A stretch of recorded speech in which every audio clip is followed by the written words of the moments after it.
Hello, and welcome to Songs for the Struggling Artist, the blogcast. This is episode 98. So this episode today is actually, it's a blog that I might have originally posted over on my Feldenkrais website rather than my, arts blog. But no one really reads the Feldenkrais blog, one. And two, this is actually a much bigger idea than just Feldenkrais. Feldenkrais was the kind of the inspiration for it, but it is actually bigger. I did, however, sort of cross-post. It's funny because I have so many random different identities, and people get really confused about that sometimes. But that's how you make it work in this crazy artist's life. You have to be 17 different people in order to, survive. Anyway, so here it is. It is called Just One Song. One of my Feldenkrais clients was pretty much housebound when I met her. She could get around her apartment with a walker, but going out was really challenging for her. She used to go out dancing once a week, but now she barely moved at all. Mostly she sat in her chair or propped up in her bed. In addition to our Feldenkrais functional integration work together, I saw that I needed to find a way to keep her moving when I wasn't there. I tried to give her some audio awareness through movement exercises, but she couldn't really hear them, so that possibility was out. I needed to help her find pleasurable movement she could do. Since I knew she liked to dance, I recommended she dance in her chair once a day. We found a Beatles song on her phone and did some sit-down dancing for a couple of minutes before she got tired. When I left, I gave her a prescription of dancing to one song every day. We don't do prescriptions in the Feldenkrais method, so I found it hilarious to use this language for dance. I was pretty confident that this was going to help her. I know just a little bit of twisting and weight shifting would do her a tremendous amount of good. And it did. Then I realized I should prescribe myself the same thing. I love dancing, and it always makes me feel better, but I don't do it as often as I might, usually because I don't feel like I have the time to commit to a class or an extended dance session. It is very easy for a day to go by without any non-utilitarian movement, despite my firm belief in pleasurable movement as a beneficial practice. Additionally, I have been reeling from movement-triggered migraines, so movement has been a bit of a landmine for me in the last couple of years. At their worst, the migraines just want me to lie very still in the dark. But one song I can do.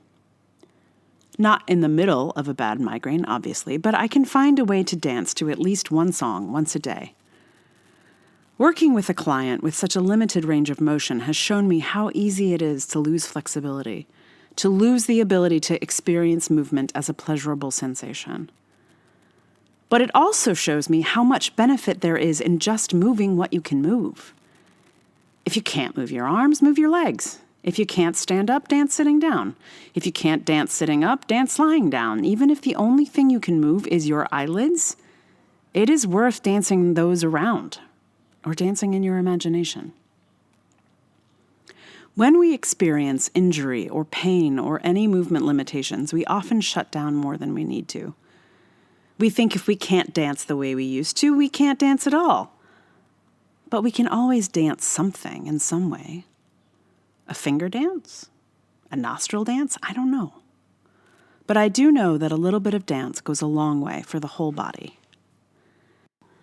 In helping my client experience pleasurable movement again, I saw that I also helped her reestablish pathways in the brain that remember how to walk with more ease, to be able to get up off a bench unassisted, to regain balance, and so on. When I saw her last week, she joyfully told me how she went out into the world 4 times that week. Once even, she went out unassisted. I attribute that regaining of independence to the dancing and to the Feldenkrais, of course. I know the aides in the next room think crazy things are going on when they hear me singing "I Want to Hold Your Hand," but I'm working on getting her to dance with her arms while lying down, which will eventually allow her to roll herself over.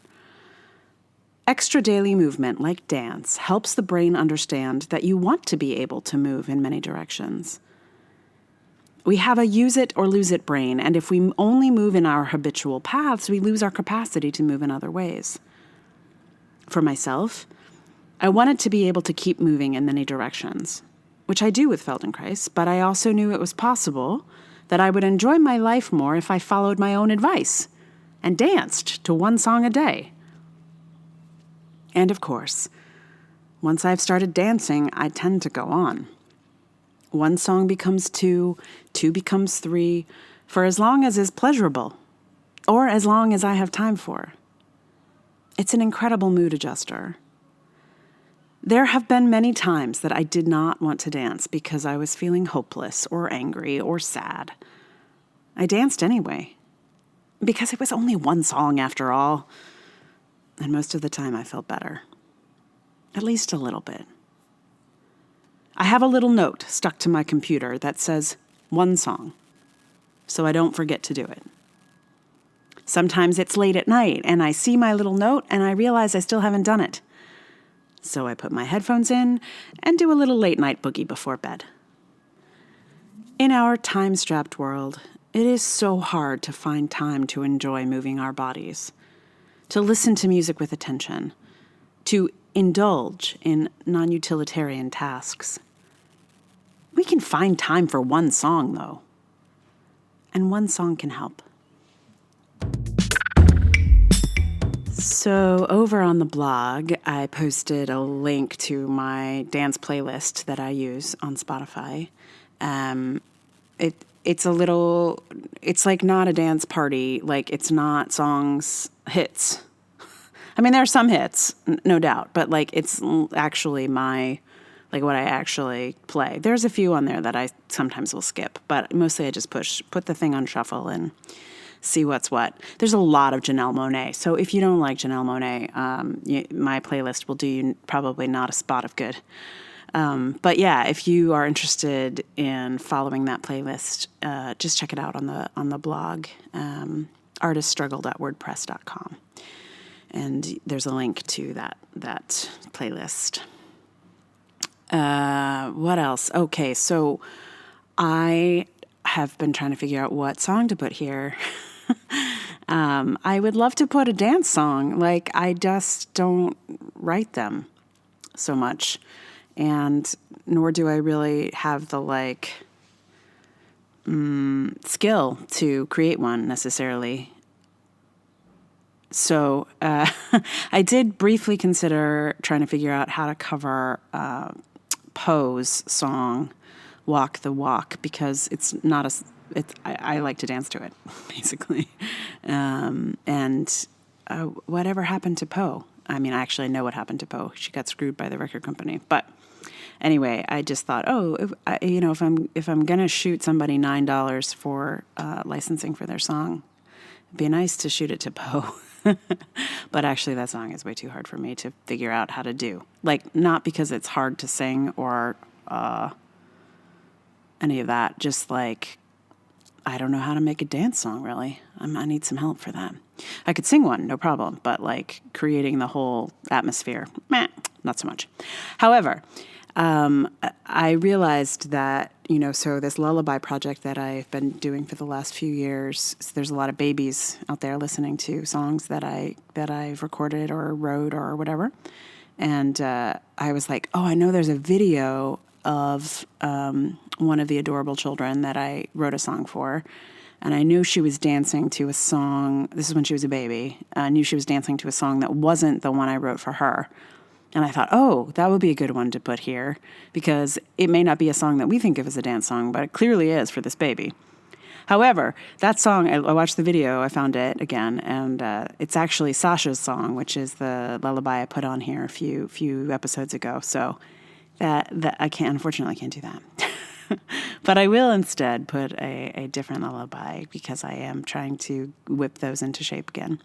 So this one is called The Owl and the Pussycat. It's based on the Lear poem, and it's written by Lucy Simon. It's from the album The Simon Sisters Sing for Children, which was an album I had as a kid and I loved. There will be a couple of others in this series from that album, so get ready. And this I recorded. I didn't actually intend for it to be on the lullaby series, but a couple of friends of mine got married a few years ago, and their wedding was an Owl and the Pussycat theme. So I thought, well, I actually have to record this song for them and their kids. Or kid at the time. They have two now, but at the time they had the one. So I recorded it. What's funny about this is I recorded it for their wedding, and it was my plan the whole time, but I was traveling, and I'd sort of lost my voice. So I ended up having to record it, in a flat that I was staying in. My voice was pretty low, like it was like, oh, I'm not well. But that sound can have a kind of it has a quality. I enjoy it. It's like, that's when I really enjoy singing some Janis Joplin.